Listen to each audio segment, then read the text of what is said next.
sleepover party that felt like it would never end. Hello, I'm back again.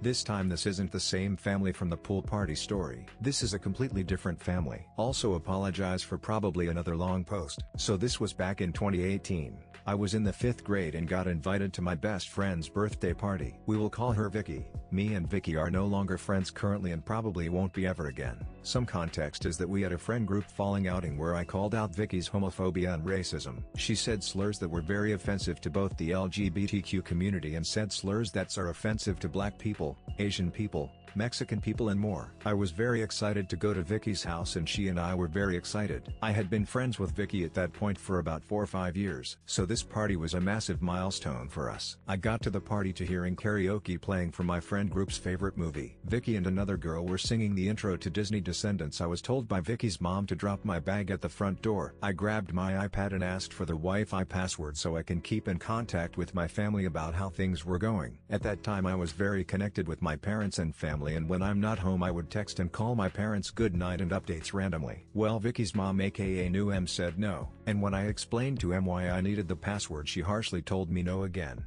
She said if I want to leave I need permission from her to use the house phone to contact my parents. I at the time didn't know my parents' number and I needed to have M next to me during that call. Well, 30-40 minutes of singing we got bored, and we had to wait for food to arrive still. At that time I had been there for at the longest 40 minutes while the others had been there for 2 whole hours. I still don't know what had been going on for those 2 hours, but I'm glad my mom's aunt, whom I'm no contact with, was pulling and braiding my hair cornrows by the way. Finally Vicky's dad came home with the food and drinks. Before this M told us we are not to have snacks or drinks beforehand. Most of the girls were starving and ran towards the pizza. Most of the girls didn't eat before showing up and they had been there since around 3 p.m. Some showed up around 2 p.m. I only made it around 5 p.m.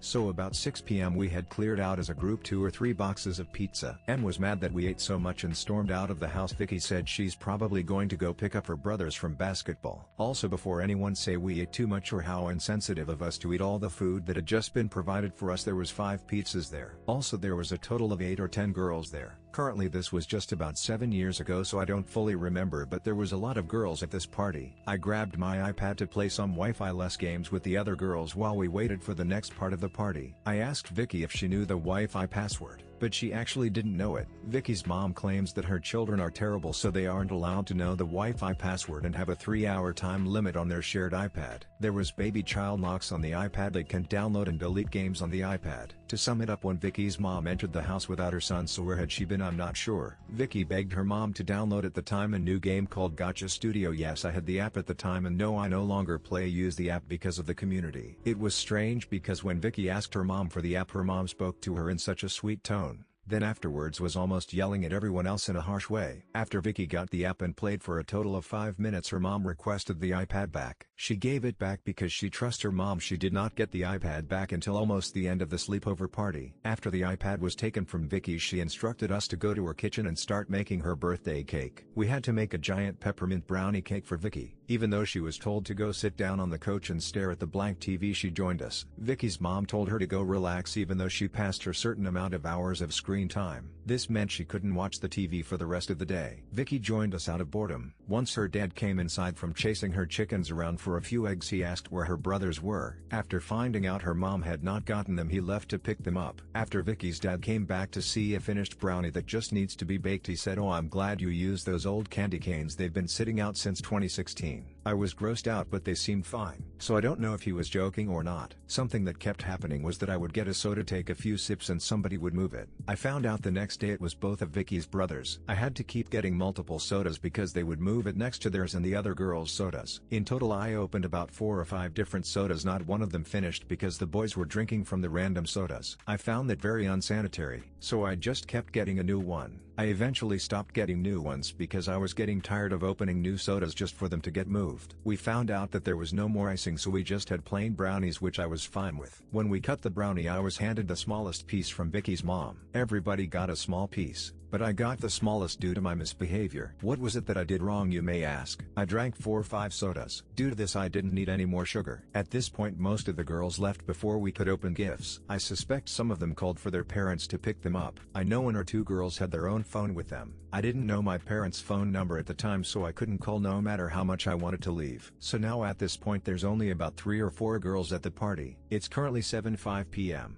and we head outside to go play on Vicky's playground and get ready to hit the piñata. We were excited and Vicky asks her mom to be outside and record her and her friends hitting the piñata. Em agrees to be outside and record but says she's going to take a quick shower first and then she'll be outside. Well, we waited till almost 9 at night outside for her to return. Em finally comes back when the sky is dark outside. It wasn't too dark but just dark enough for you to question why you're outside playing still instead of inside getting ready for dinner then bed. We hit the piñata and grab candy. Well, Em didn't like that we all got huge bagfuls and her son's bags aren't as big. Em's sons had big bags full of candy, just not as much as some of us had. So Em made us give 2 big handfuls of our candies to her boys. The boys were both in 3rd grade and 2nd grade. They both were happy with what they got and didn't care if they got more or not. We were unhappy but gave them our candies. We went inside to open presents but Em insisted we open only 3 presents then we go see what her grandparents got her. Vicky opened the presents of the remaining girls' items. Then the 2 girls left because their parents came to pick them up. That left me and Andrea. She's not too important to the story but it would be nice to give her a name. So now was the time for the final gift for the night. Vicky, Andrea and Vicky's dad and brother got into the van with me and we drove 15-20 minutes out of town. I asked before leaving if they could call my parents and tell them where I'm going but I was told no. Nobody in the car other than Vicky's dad knew where we were going. Something that happened that made me super uncomfortable was that in the car I was given a flashlight because it would be dark by the time we got where we were going. I turned on the flashlight by accident. Thankfully it wasn't pointed at any mirrors. When it went off it hit the ceiling of the van. It was obvious what happened and Vicky's dad told me not to do it again, which is a reasonable request. He then said in a joking voice, "Don't do it again because you'll blind the driver and will crash," then proceeded to swerve the car, almost crashing. He did this repeatedly for a solid 5 minutes. It was scary mainly because he drove on the wrong side of the road and almost crashed into oncoming cars and parked cars. He stopped thankfully and we all moved on like it didn't happen. I was mainly shaken up the most. As we drove I realized nobody knew where we were going. It wasn't until we got close to the location did Vicky and her brothers knew where we were going. I was getting nervous though. I was in the middle of nowhere pretty much. We were outside some fruit farm which I won't name which fruit because it will give away too much information. We pull up and it was dark outside. I was actually scared and so was Andrea, which I later on found out that Andrea had strict parents and she was told not to leave the house no matter what. She left the house because it would be awkward if she stayed back and would be left basically by herself. Em decided that she wasn't going to go because it would be boring.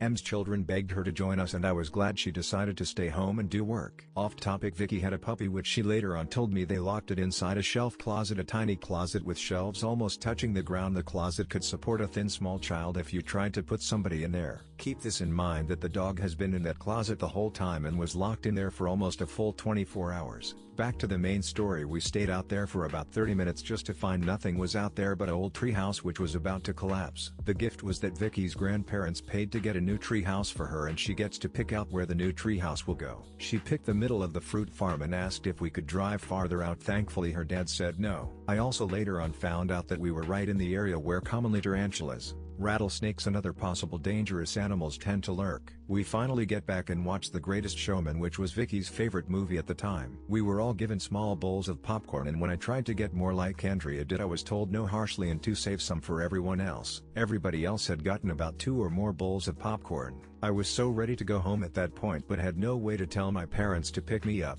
The movie ended and we were told to go to bed. When I ran downstairs to bring my bag of clothes upstairs and see if I could get Wi-Fi or guess the Wi-Fi password to tell my parents to pick me up, Em was at the top of the stairs waiting for me. She told me to hand over my iPad and I could get it back in the morning, so I handed it over. I was stuck there for the rest of the night. I was too scared to ask Em if I could call my parents to leave or stand up against her, so I went to Vicky's room to sleep. By morning everyone was very distant towards me because I stayed the night. I got up first, made my bed and got dressed because I just wanted to leave. Me, Andrea and Vicky headed downstairs once we heard Em wake up. The rule was don't leave your room for breakfast or to be downstairs in the morning until Em is downstairs. Andrea stayed the night before in the past and even warned me don't leave the room to use the bathroom unless I really have to, otherwise I will get in trouble. We head downstairs, open the rest of the presents and then we had breakfast. We all got 1 pancake, only Vicky's brothers got 2 pancakes, but they were so small it was basically a total of 1. At this point it was almost 12, so I thought it would be fine to have a soda because it was close to the afternoon. When Andrea saw that I got a soda she also got one.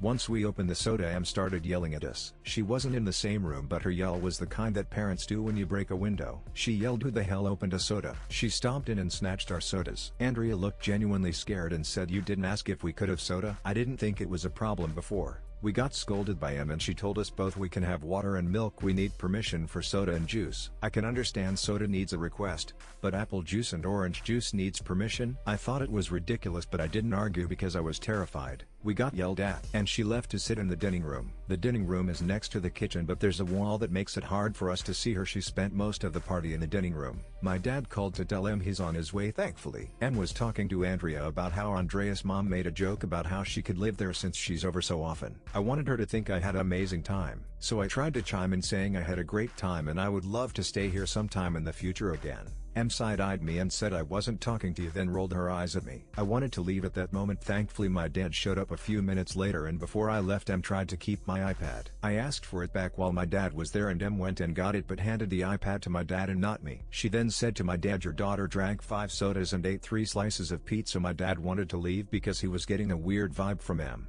Me and my dad hurried out. He handed back my iPad but scolded me for drinking so much soda. It was the worst birthday party I've ever been to. I'm so glad that I grew a backbone finally at the age of 17, therefore this would never have happened again, let alone I have a phone that is wireless reception, so I can get out of these crazy situations. Overall I'm glad I'm no longer in contact with that crazy family.